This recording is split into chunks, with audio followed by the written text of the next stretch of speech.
So today we're gonna be cooking a full 10-pound ham.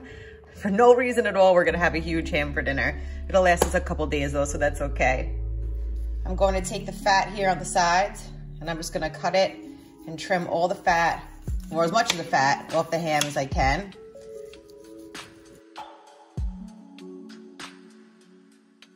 So that's what it looks like after I trim all the fat. The other side is okay.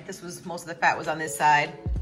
So that's the fat that I took off. It's not perfect, but I'm happy with it. Now I'm gonna transfer it to a roasting pan.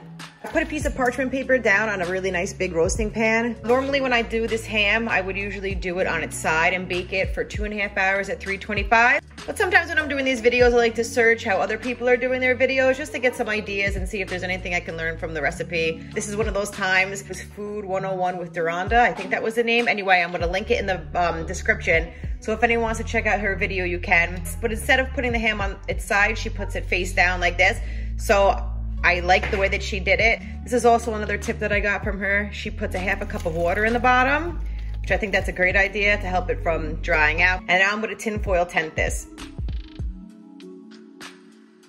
And then that's also gonna help it from drying out. So now I tinfoil tented it. I'm gonna pop it in a 325-degree oven for 2.5 hours. After the 2.5 hours is done, I'm gonna make a glaze to put on top of it, and I'll show you guys how I do that. My ham is almost ready, and now we're gonna make a glaze for it. I got a small saucepan. I added about a cup of brown sugar to it. Now I'm gonna add about a ½ cup of maple syrup. I'm just gonna eyeball it because it's gonna be a pain in the butt to get it out of the measuring cup. It's gonna be really sticky, so. And about a ½ cup of mustard. I'm gonna do the same thing and just eyeball it, but I know it's a ½ cup. This recipe was my grandfather's, so we've been making this recipe for a really long time.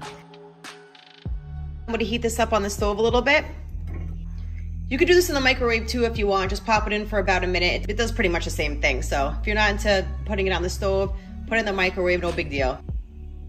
And here's the ham. I'm really glad that I put the water in.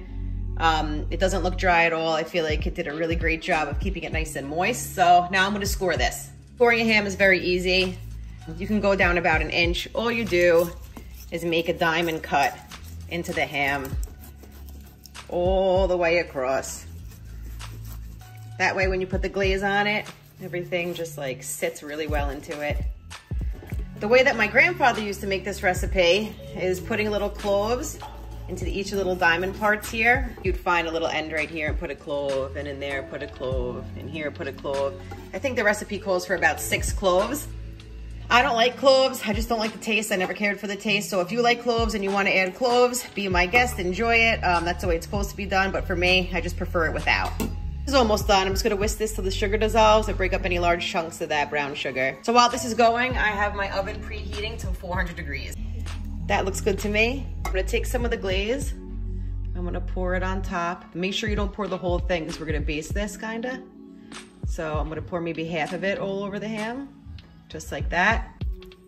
There we go. Just kind of push it all in. So now I'm gonna cook this at 400 degrees for a ½ hour total, but I'm gonna take it out after 15 minutes and put the rest of the glaze on top of it. So I'm gonna pop it in right now and I'll show you what it looks like in 15 minutes. By the way, forget the tin foil because we're gonna bake this uncovered now. So I missed the timer. I did a few minutes over time, but that's okay. So now I'm gonna take the rest of the glaze and I'm gonna put it on top, just like this. Just gonna rub it all over. Okay, so now it's gonna go in the oven again for another 15 minutes. Okay, the time is up and this is what it looks like. Do not knock the black pieces up here. It's not burnt. That's the best. My family would fight over those pieces. I wish you guys could smell this. It smells absolutely amazing. And that's what it looks like when you slice into it. It's the best ham ever. I love it. Hope you guys like this and I hope you found it easy to do and I hope you try it.